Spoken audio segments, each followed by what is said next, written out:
धुंधली देवी के पास में इसी का एक अभाव है, मन में निर्मलता नहीं है, मलिनता है। उस मलिनता के कारण ब्राह्मण देव के घर में एक अभाव है। अभाव क्या है? वित्त का अभाव नहीं है, घर में संपत्ति का अभाव नहीं है, संतति का अभाव है, संतान नहीं है कोई। और तो और घर में एक गाय है तो महाराज वो भी 7 वर्ष से बंधी हुई है, उसको भी कोई बाछा बछिया नहीं। महाराज जी के घर में तो तुलसी का बिरवा भी लगाते हैं तो बिरवा सूख जाता है। महाराज कैसे ब्राह्मण देव हैं? जब नाना प्रकार की बातें सुनने को मिली तो पंडित जी के मन में रोष आया, शोक आया। यहां पर पुत्र के अभाव में पंडित जी महाराज आत्महत्या करने के लिए उद्धृत हो गए, गंगा जी के तट की ओर बढ़ गए। आत्मदेव जी महाराज गुरु के भवन में नहीं पहुंचे। कहां पहुंचे? नितांत एकांत वन में पहुंचे और रोने लगे महाराज जोर जोर से। एक अवधूत, एक महात्मा, एक संत, एक महात्मा देव निकल रहे थे तो उन्होंने देखा कि जंगल में तिलक धारण किए, कंठी पहने हुए पंडित जी महाराज रो रहे हैं। निश्चित ही भगवान के लिए रो रहे हैं कि परमात्मा का दर्शन कैसे हो जाए, परमात्मा कैसे मिल जाए। तो पंडित जी ने सोचा जैसी आराम कर लिया जाए, ये भी भक्त हम भी भक्त, इसकी कुछ हम मदद कर सकेंगे कि परमात्मा के ब्रह में रोने से परमात्मा मिलेंगे और कुछ जो भी बन पड़ेगा मैं मदद करूंगा। और ब्राह्मण देव से उस साधु वैश्य ने पूछा महाराज कथम रोदसी विप्रत्वम काते चिंता वलीयसी बदत्वं सत्वरम मह्यम स्वस्य दुःखस्य कारणम। तुम्हारे दुख का कारण क्या है? रो क्यों रहे हो? रोने का कारण बताओ। पंडित जी महाराज ने कहा महाराज पता नहीं जीवन में मुझसे कौन सा अपराध हुआ है, पूर्व जन्म का कौन सा कर्म मेरा बिगड़ा है कि घर में सब कुछ है परंतु संतान नहीं है। महाराज ब्राह्मण देव ने कहा पंडित जी आप बेटे के लिए रो रहे हैं? अरे बाबरे, हम तो सोच रहे थे तुम भगवान के लिए रो रहे हो, संतान के लिए रोने के लिए कोई बात है? सुख चाहते हो ब्राह्मण देव जीवन में तो ये सुत वित्त के चक्कर में मत पड़ो। पंडित जी ने कहा महाराज बेटा होगा तो कुल का नाम रोशन करेगा, मेरा नाम आगे चढ़ाएगा। ये सत्य है महाराज। जन्म होत आधा हरे, पुत्र के होते क्या होता है कि जन्म होत आधा हरे जवान भय धनहीन।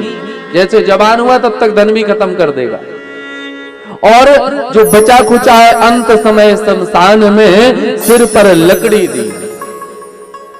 जिसको बेटा बेटा कह रहे थे वही बेटा कपाल क्रिया करके माथे पर फोड़ते हैं ना, सिर फोड़ करके हमारा अंतिम संस्कार करें। पंडित जी महाराज ने कहा गुरुदेव हम भी कथा व्यास हैं, कथाएं तो हम भी बहुत सी जानते हैं। महाराज ने कहा पंडित जी पुत्र किसी को सुख नहीं दिया। महात्मा समझाते हुए कहते हैं राजा सगर के 60,000 पुत्र थे, क्या सुख मिला उन्हें? नहीं मिला। और तो और अंग के नास्तिक हुए, उनको भी छोड़ना पड़ा। उग्रसेन का कंस हुआ, उसे भी छोड़ना पड़ा। ये आवश्यक नहीं है कि पुत्र से सुख ही मिल जाए। पुत्र सुपुत्र है तो सुख है, नहीं तो दुख ही दुख है। ब्राह्मण देव सुख का सुख नहीं लिखा है तो नहीं प्राप्त होगा। बेटा जीवन में हो तो सुपुत्र हो, कुपुत्र ना हो। पंडित जी महाराज को बहुत समझाया, संन्यासे सर्वदम सुख्यम, संन्यास में सर्वदा सुखी सुख है। पंडित जी ने कहा महाराज अभी तक आपने सुनाया, अब हमसे सुन लीजिए। आपको क्या पता, जब तोतली भाषा में बच्चे पापा पापा कहते हैं, बाबा बाबा कहते हैं, तो मन कितना हृदय से गदगद हो जाता है, कितना भावों से भर जाता है। अरे महाराज आप बाबा बैरागी ठहरे, आपको तो इस सुख का पता ही नहीं है। ग्रस्त सर से लोके पुत्र पौत्र समन्विता, पुत्र पौत्र हो महाराज, क्या सुख है घर का, ये सुख आपको नहीं पता है महाराज।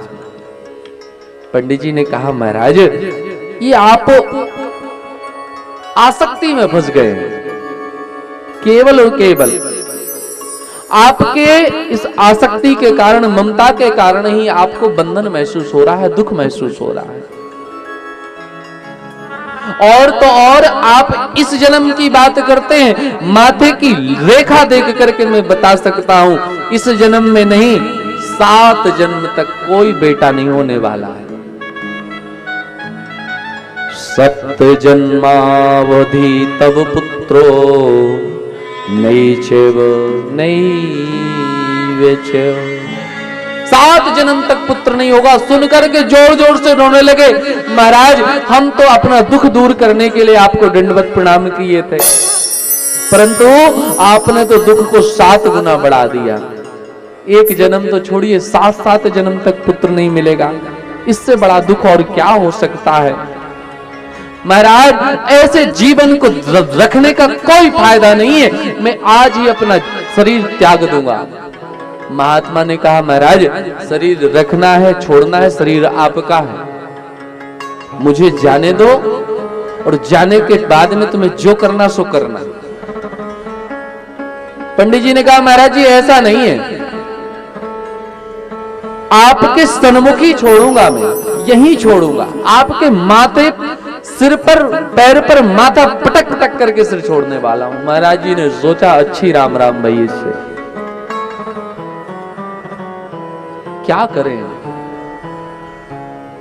तो महाराज पंडित जी महाराज ने एक फल निकाला और फल दिया कि महाराज इसको लो और इसके पाने से तुम्हारे घर में संतान का जन्म हो जाएगा।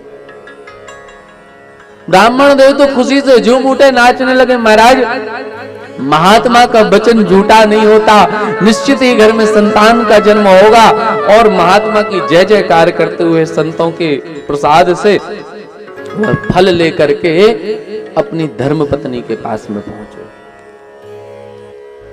अरे भाग्यवान सुनती हो, कहां हो? अब धुंधली ने सोचा सुबह से निकले हैं, लगता है कोई बड़ी पूजा करके आए हैं, अच्छे जजमान के यहाँ गए हैं, बढ़िया आभूषण पाए होंगे, हार पाए होंगे, दौड़ करके आई और देखती है कि हाथ में केवल और केवल फल है। इसी के लिए गला फाड़ रहे थे, मुझे तो लगा कुछ अच्छा सा लेकर के आए होंगे। पंडित जी ने कहा देवी जी इस फल को मामूली फल मत समझिए, ये फल नहीं है, ये घर में संतान होने का वरदान है। बेटा होगा हम लोगों को, निश्चित ही इस फल को पाओ और पाने के बाद श्रद्धा के साथ में भगवान का ध्यान करते हुए, भजन करते हुए निश्चित ही संतान की प्राप्ति हो जाएगी। अच्छा ठीक है, अभी तो मैंने स्नान नहीं किया है, स्नान करके पूजा करके मैं पालूंगी। देवी जी पा लीजिएगा। अरे निश्चित पालेंगे, आप चिंता मत करिए। और ऐसा कह करके फल को रख करके बैठ गई और फल लेकर के बैठी, तब तक पड़ोसन का आगमन हो गया। पड़ोसन जैसे ही आई तैसे ही इन्होंने बताया कि देवी जी पतिदेव ये फल लाए, महात्मा का प्रसाद है। तो पड़ोसन ने कहा पाओ प्रेम से, पाने में क्या इच्छा हर्ज है? अरे प्रसाद है, पुत्र हो गया तो अच्छा है, नहीं हो गया तो महात्मा का प्रसाद तो है ही। कहे नहीं नहीं, मुझे चिंता इस बात की, यदि इस फल खाने से मुझे गर्भ रह गया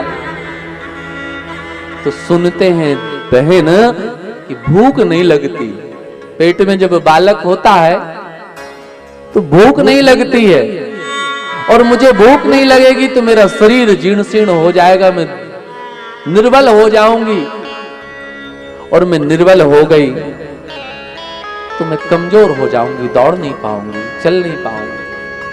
पड़ोसन ने कहा, बहन कोई तुम्हारे ही यहाँ पर बालक का जन्म हो रहा, संसार में सभी के यहाँ जन्म होता है।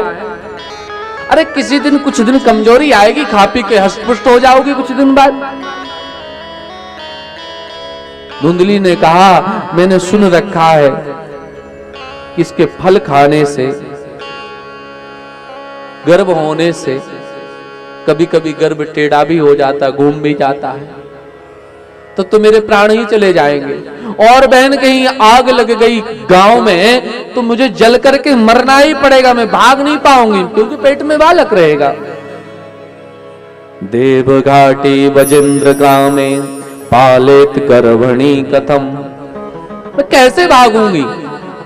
और लालने पालने दुखम प्रसूता याश वर्तते, और बालक के लालन पालन में भी बड़ी जिम्मेदारी है, इतना सरल नहीं है पालना। पड़ोसन ने कहा, लालन पालन की चिंता क्यों करती हो, अरे ननद को बुला लेना, सेवा कर देगी, वैसे भी तुम्हें उसके जन्म की खुशी में कुछ ना कुछ तो देना ही पड़ेगा। दुल्हन ने कहा, ननद का नाम मतलब वो नंबर 1 की चुट्टी है, आएगी सारा सामान चुरा के चली जाएगी। पड़ोसन ने बहुत समझाया, ये समझी नहीं। कुछ दिनों के बाद फल अभी भी रखा हुआ है, बहन का आगमन हुआ। बहन आई, छोटी बहन के पास पहले से ही 7 संतान, 8वीं पेट में। बहन ने आते ही कहा, बेटे ये फल खाने से कहीं संतान होती है? अरे खावे पहिरे ढोंगते ये जोगी अवधूत, अरे बहन कहूं फलते होत न देखे पूत। फल खाने से पूत होते हैं, चिंता मत करो, परीक्षण करने के लिए इस फल को गौ माता को खिला दो, हमारा क्या होगा। देखो बहन, तुम्हारे यहाँ कोई खाने वाला नहीं और हमारे यहाँ कुछ खाने को नहीं। 7 पहले हैं, 8वां पेट में है, जैसे ही होगा ये तुमको दे देंगे और ढिढोरा पीट देना, मेरे पास संतान हुई। बात पक्की हो गई, प्रोग्राम निश्चित हो गया, गाय को फल खिला दिया गया और भगवत कृपा से यहां पर बहन को बच्चा हुआ। और रात्रि के 12 बजे ला करके धुंधली को पकड़ाया, और जैसे ही पकड़ाया तो महाराज हल्ला हो गया पूरे नगर में कि आत्मदेव के यहाँ पर लल्ला हो गया। खूब खुशी, खूब आनंद मचाया। और देखते ही देखते क्या है कि गौ माता के यहाँ पर भी एक पुत्र का जन्म हुआ, जो फल खिलाए, बछड़ा नहीं हुआ। सर्वांग जो है कहे महाराज, सर्वांग सुंदरम दिव्यम निर्मलम कनक प्रभम, सर्वांग सुंदर थे। और सुंदर तो इतने, केवल कान जो थे वो गाय के समान थे, इसलिए इनका नामकरण करते हुए गौकर्ण रखा गया। बोलिए गौकर्ण जी महाराज की जय हो।